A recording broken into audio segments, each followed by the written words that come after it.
ایران نے امریکی کارروائیوں کے جواب میں مشرق وسطی میں امریکی اڈوں پر میزائلوں کی برسات کر دی۔ امریکی حکام نے ایران کی جانب سے متعدد مقامات پر کیے گئے حملے ناکام بنانے کا دعویٰ کر دیا۔ پاسداران انقلاب نے آبنائے ہرمز میں 3 تیل بردار جہازوں کو نشانہ بنا کر روک دینے کا دعویٰ کیا ہے۔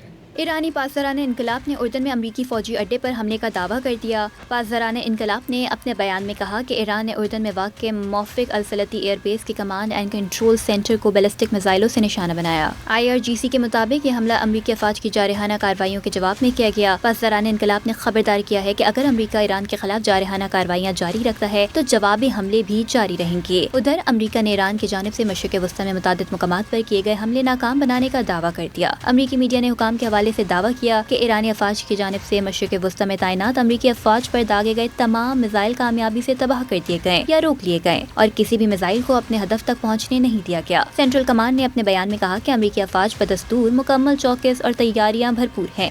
دوسری جانب پاسداران انقلاب نے آبنائے ہرمز میں 3 تیل بردار جہازوں کو نشانہ بنا کر روک دینے کا دعویٰ کر دیا۔ ایرانی میڈیا کے مطابق ان تینوں آئل ٹینکرز نے خبردار کیے جانے کے باوجود غیر محفوظ اور غیر قانونی راستہ اختیار کیا جس پر انہیں روکا گیا۔ پاسداران انقلاب نے خبردار کیا ہے کہ آبنائے ہرمز میں امریکہ کی جانب سے کسی بھی مبینہ غیر قانونی مداخلت یا احکامات پر عمل کرنے والے جہازوں کے خلاف کارروائی کی جائے گی۔